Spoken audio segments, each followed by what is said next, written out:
Estas son las 10 mascotas de millonarios que se terminaron comiendo a sus dueños delante de todos. Desde los millonarios que tenían unos tigres en sus casas, hasta el millonario que fue devorado por su león. El jeque petrolero de Arabia Saudita que tenía una mascota exótica que lo terminaría atacando y terminando con su vida. Y otros animales que solo podrás ver por la firma millonaria, el Club de los Millonarios. Comenzamos con el tigre de los millonarios, Sigrid and Roy. Este era un famoso dúo, eran leyenda de Las Vegas, conocido por sus espectáculos con tigres blancos en el Mirage Hotel. Su acto que combinaba magia y doma de animales generaba millones de dólares. Manticore, también llamado Montecore, era un tigre blanco de más de 180 kilogramos. Había sido entrenado desde cachorro y era una estrella del show. Sin embargo, los críticos de animales en cautiverio siempre advirtieron que los felinos podían volverse impredecibles. Durante una función ante 1500 espectadores, Roy Horn, de 59 años, realizaba su rutina con Manticore. De repente, el tigre lo arrancó por el cuello y lo arrastró fuera del escenario. Aunque exactamente no le arrancó el cuello, lo que había pasado es que Roy, su dueño, había sufrido un mini derrame cerebral minutos antes del ataque, lo cual hizo que se desvaneciera ante los pies de su animal, quien reaccionó a su debilidad como lo haría con una presa herida. También, sumado a que el tigre estaba estresado por el encierro y el ruido del público junto con los movimientos bruscos de sus dueños, se despertó su instinto salvaje de ataque. Roy,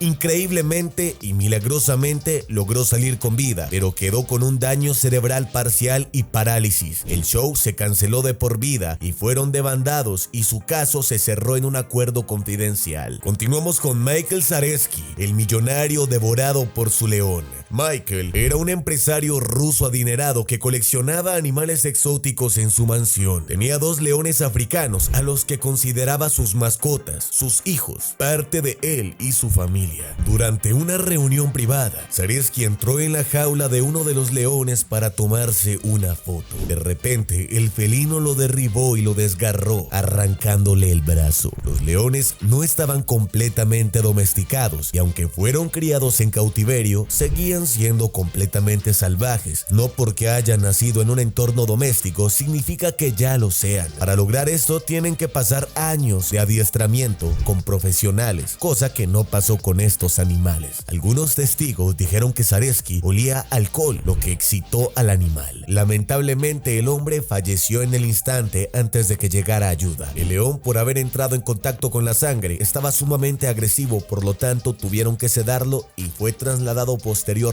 a un zoológico. El caso generó debate en la Rusia sobre la tenencia de animales peligrosos. Continuamos con Travis el chimpancé, la masacre de Charlotte Nash. Travis era un chimpancé criado como humano por la millonaria Sandra Herold. Ella hizo sumamente famoso a su chimpancé ya que lo vestía como un humano, comía en la mesa con la familia, al lado de sus hijos y de su padre como si fuera otro miembro más, y de hecho tomaba cerveza y veía la televisión con todos. El animal obviamente se volvería parte de muchos realities y comerciales de televisión, llevándolo a tener una popularidad bastante relevante. Pero un día, la amiga de Sandra fue a visitarlos a casa luego de que ella le pidiese ayuda, pues su chimpancé, quien tomaba pastillas como Xanax para tenerlo sedado, estaba completamente fuera de control y no respondía ante la calma de su dueña. Y cuando ella entró a la casa, Travis, de 90 kilogramos, de repente la atacó de manera salvaje. Le arrancaría las manos, la nariz, los párpados y los labios. Le dejaría un daño cerebral de por vida y un trauma que nunca olvidará, pues los gritos de la mujer, según testigos y los oficiales que captaron la llamada, dijeron que fueron completamente aterradores, como si fueran sacado de una película. Al parecer, el simio había tomado Xanax con vino. El Xanax es una pastilla utilizada en pacientes con depresión, pero al ser un antidepresivo en ocasiones ayuda a sedar a las personas, pero esta mezcla con alcohol lo intoxicaría letalmente. Es un recordatorio del por qué los chimpancés nunca deben de ser mascotas, ya que son 5 veces más fuertes que un ser humano. Travis fue asesinado por la policía. Charla quedó desfigurada y necesitó de un trasplante de rostro, y la amistad de estas 2 mujeres terminó para siempre. Continuamos con el jeque petrolero Mohamed Al-Fayed y sus hienas en su lujosa mansión. Mohamed Al-Fayed era un dueño de una empresa petrolera. Tenía un zoológico privado en su mansión, incluyendo hienas, pero también habían leopardos, tigres, leones y hasta hasta elefantes. Era una persona sumamente millonaria. Evidentemente, para atender la necesidad de tantos animales que vivían dentro del recinto, Al-Fayed tenía contratado una gran cantidad de escoltas y de seguridad, quienes se encargaban del cuidado de sus animales. De hecho, un día uno de sus cuidadores perdió un dedo en un ataque de las hienas, y aunque estas parecen perros, tienen una mordida de 1000 PSI, es más que un león. Al-Fayed era excéntrico y coleccionaba animales como símbolo de poder. Luego del ataque que realizaron contra sus trabajadores amputándole un dedo, tuvieron que ser trasladadas a un santuario, pero no se sabe cuánto dinero le dio este hombre a su trabajador que había quedado incapacitado por el ataque de su mascota. Continuamos con Gustavo Lorusso, el cocodrilo que se lo comió. Gustavo Lorusso era un empresario argentino, dueño de una estancia donde criaba caimanes. Uno de ellos de 4 metros era su orgullo, pues lo denominaba casi como otro él. El hombre describía a este animal como una creación de su parte, ya que lo había adiestrado desde que nació y lo quería tanto como si fuera otra parte de él mismo. Pero pronto ese amor se convertiría en tragedia, pues durante una sesión de fotos para una revista, Lorusso se acercó demasiado a su cocodrilo, con tanta confianza que le tenía a su progenitor, como él mismo lo llamaba. El reptil, de una manera inesperada, lo agarró del brazo y lo hundió en el agua. Cuando ya lo tenía en un lugar donde el hombre era prácticamente indefenso, comenzó a hacerle el giro de la muerte, el famoso ataque que hacen los cocodrilos cuando van a acabar con su presa. Y es que estos caimanes son territoriales y ven a los humanos como sus presas, ya que les encanta la carne. Recuerda muy bien, los cocodrilos no son personas, entonces no los quieras como tal. Continuamos con Cristina Szymanski, la heredera destrozada por sus presas canarios. Cristina Szymanski era una heredera estadounidense muy millonaria que vivía en una mansión en Nueva Jersey. Era dueña de 2 perros que actualmente son prohibidos en varios países del mundo. La raza es el presa canario, pues son poderosos, extremadamente fuertes, veloces y territoriales. Originalmente criada para el trabajo con ganado y en algunos casos para peleas ilegales, Szymanski estaba sola en casa cuando sus 2 perros, sin previo aviso, la atacaron de manera brutal. Los perros la mordieron repetidamente en sus extremidades y rostro, la arrinconaron impidiendo que ella pudiera escapar. Los vecinos, atónitos ante los gritos de socorro de la mujer y de dolor extremo, llamaron a la policía petrificados con lo que en ese momento oían. Y es que el porqué del ataque se cree que es por la posible rivalidad jerárquica. La raza presa canario son extremadamente dominantes y pueden volverse agresivos si no reconocen a su dueño como líder. Es por esto de que no es un perro apto para cualquiera ni una persona inexperta. Tiene que ser alguien que les brinde ejercicio, ser un alfa entre su manada. Continuamos con Grant Thompson y la pitón asesina. Grant Thompson, conocido como la The King of Random, era una persona que tenía varios animales exóticos en casa, entre ellos una pitón reticulada de más de 5 metros, una de las serpientes más grandes del mundo. El incidente no fue fatal, pero fue relacionado con otros casos. Grant Random, quien en 2017 fue estrangulado por su mascota, ya que le encantaba posarla en su cuello y la denominaba como una hija de él. Dejaba que se posara, que ésta recorriera como si nada todo su cuerpo, desde la nuca hasta su cadera, pero un día ella lo apretó muy fuerte en la garganta. El chico se desesperó un poco porque no podía respirar y en este intento de quitársela de encima tropezó con una patineta que tenía en su pieza, cayendo directamente contra el suelo y, primero que todo, apretando a la serpiente contra el suelo. El animal interpretó el golpe como un intento de ataque y decidió defenderse, comenzando a apretar el triple a su dueño al punto de que lo mató. Su madre fue quien encontró a su hijo en la pieza sin signos vitales y, horrorizada, llamó a la policía. Continuamos con Antoine. Antoine no era millonario, pero su caso es icónico por lo absurdo. Criaba un tigre de Bengala llamado Mink en un apartamento de Nueva York. Lo alimentaba con pollo y lo trataba como si fuera un gato gigante. ¿Me entiendes? Es decir, no lo sacaba a pasear, no le daba el alimento necesario para un animal de tal magnitud, ni tampoco satisfacía las necesidades salvajes, pues evidentemente se trataba de un tigre y lo tenía encerrado en un apartamento de 15 por 15. Evidentemente, esto era una bomba de tiempo para que el tigre un día se rebelara con sus instintos salvajes y acabara con su captor, porque esto no era un amo, era alguien que lo tenía prácticamente secuestrado. Un día el tigre se volvió contra su amo, mordiéndole la pierna y dejándolo gravemente gravemente herido. Inmediatamente el hombre llamó al 911 diciendo que lo había atacado un perro, y cuando la policía llegó pensando de que se iba a encontrar un canino que tenía rabia, se encontró a un tigre con la melena completamente hecha sangre merodeando por el apartamento. El hombre ya no tenía su pierna consigo, pero se arrastraba por la casa gritando y llorando pidiendo de que alguien lo sacara. Al parecer el tigre desistió con el ataque y no decidió matarlo, le perdonó la vida, pero estaba un poco atontado. El hombre fue arrestado inclusive cuando lo atacó el animal por tráfico de fauna silvestre, y el tigre tuvo que ser posteriormente llevado a un santuario, evidentemente luego de llamar refuerzos por el peligro que significaba para ellos tener un animal suelto después de haber hecho tal ataque. Continuamos con el millonario canadiense que fue comido por sus lobos. Jake Lynch era un empresario adinerado de Ontario, Canadá. Tenía un criadero de lobos en su rancho, a los cuales los consideraba perros, pero no sabía o no quería darse cuenta de que los lobos grises son animales salvajes. Y un día, mientras alimentaba a la manada, uno de los lobos lo atacó por detrás, al parecer simplemente por instinto, pues lo vio como una presa bastante fácil de cazar. Cabe resaltar de que los lobos no estaban en cautiverio, pues permanecían completamente libres y sueltos todo el día para que cuidaran del ganado de otros animales que pudieran devorarlos. Por esto mismo el hombre les tenía tanta confianza, porque nunca habían mostrado antecedentes de agresividad o rabia. Y un día los lobos, que vieron a los humanos como competencia y no como líderes, decidieron realizar el ataque en manada, pues entre ellos tienen un alfa y desde que alguien tome la decisión todos deben de seguirla. Muchos creen de que el ataque pudo haberse originado por la falta de comida y también por lo que ya te dije, los lobos no ven a los humanos como líderes, sino como competencia. Seguimos con Stephen Miller y su oso asesino, un gris y el oso pardo. Stephen Miller era un dueño de un circo alemán que viajaba por Europa con un oso pardo llamado Gracie. Este estaba adiestrado y entrenado para los shows. El animal en muchas ocasiones le suministraban medicinas y sedantes para que no se rebelara ante los fuertes ruidos de la gente y las maniobras que fueran a realizar dentro del escenario. Pero un día en el 2014, durante un ensayo, el oso de repente se abalanzó contra Miller y le aplastó la cabeza contra el suelo. Los testigos dijeron que el oso ya parecía estar estresado por los diferentes maltratos a los que era sometido, además de que los viajes eran extensos y estresantes para el oso, pues tenía que viajar dentro de una jaula durante horas por toda Europa. Evidentemente el dueño del oso perdió la vida al instante y el oso tuvo que ser sacrificado por las autoridades. El caso impulsó las prohibiciones de animales en circos en varios países. Continuamos con Randy Miller, el elefante que lo aplastó en un espectáculo en Tailandia. Randy Miller era un domador estadounidense. Trabajaba en un campamento de elefantes en Chiang Mai. Allí se ofrecían varios shows turísticos y aunque los elefantes eran entrenados, sufrían maltratos y se les daba también muchos medicamentos para mantenerlos sedados. Durante un acto, el elefante macho Boon Mi de 4 toneladas se revolvió repentinamente golpeando a Miller con su trompa y pisándole el torso. Y es que al parecer en el público, un turista le lanzó un objeto que asustó al animal ensordeciéndolo y atacando instantáneamente lo primero que tenía en sus ojos. Boon Mi tenía heridas de anzales, unas herramientas de metal que son usadas en el entrenamiento de los elefantes, y desafortunadamente después del ataque su domador falleció en el lugar. Boomer fue vendido a otro campamento, ni siquiera lo rehabilitaron, simplemente lo vendieron al primer dinero que ofrecieron, y el caso demostró el por qué no hay que subestimar uno de los animales más asesinos del reino. Continuamos con Carlo de Souza, el león que le quitó la vida a un visitante de un zoológico privado en Brasil. Carlo de Souza era un granjero convertido en dueño de un zoológico clandestino en Goiás. Él dejaba que las personas le tomaran fotos a sus leones y se acercaran un poco y les arrojaran comida a cambio de dinero. Pero una vez un visitante que acudió al lugar porque era muy amante de los animales, llamado Marcos Antonio, tenía tanta curiosidad y amor por estos leones que decidió ignorar las advertencias. Grave error. Y decidió acercarse a la jaula del rey, un león adulto que se encontraba dentro de este zoológico durante ya varios años. Cuando el joven se acercó pensando de que se iba a encontrar con un gato hermoso que se iba a dejar acariciar, lo único que logró fue ofender al animal, pues invadió su territorio y espacio, llevando a que el felino le arrancara un brazo a través de los barrotes. Y aunque el dueño del zoológico intentó ayudar, el león también lo atacó, matándolo a los dos por heridas. Al parecer las jaulas de este recinto eran inseguras, pues los barrotes ya estaban oxidados y muy separados, y el león había sido maltratado para actuar en shows. El espacio en el que vivía era muy reducido, lo que no ayudaba a que se mantuviera muy feliz, y el estrés era constante, siendo un detonante para que atacara más tarde. Seguimos con Luciano Ponszetto, el cocodrilo que lo arrastró a su piscina. Luciano Ponszetto era un hombre que tenía varios negocios relacionados al bajo mundo, pero en sus mansiones solía poseer varios animales exóticos, evidentemente obtenidos mediante el tráfico ilegal de fauna. El hombre era amante a las serpientes, a los koalas, a los monos, pero había algo que lo tentaba más, y eran los caimanes. Tenía un cocodrilo que un mafioso le había regalado después de que lo extrajeron directamente del Nilo. El caimán, que era un cachorro cuando se lo regalaron, fue creciendo con el paso de las semanas a un ritmo alarmante, pero el hombre le tenía un cariño especial. Lo bañaba en su turco y dejaba que desfilara por su mansión libremente, pues esta era demasiado gigante. El cocodrilo usualmente se mantenía en el fondo de la piscina del hombre, pero esta era usado como un método de intimidación, pues quienes asistían a su mansión quedaban perplejos al ver a este hombre con un caimán en la piscina. Pero un día de la nada, Ponszetto, un poco borracho después de una fiesta, se acercó un poco de más a la piscina resbalando en el agua, y el cocodrilo lo arrastró hasta el fondo y no lo soltó hasta ahogarlo. Debido a que el animal también era usado para desaparecer enemigos, ya sabes, arrojaban personas a la piscina, el cocodrilo evidentemente no interpretó quién era el que caía y lo devoró por completo. Bueno, firma, espero que te haya encantado el video del día de hoy. Sabes que si fue de tu agrado me puedes regalar tu asombroso me gusta sin respirar. Suscríbete al canal, que yo he sido la firma de la suerte, y nos vemos en la próxima ocasión. Adiós.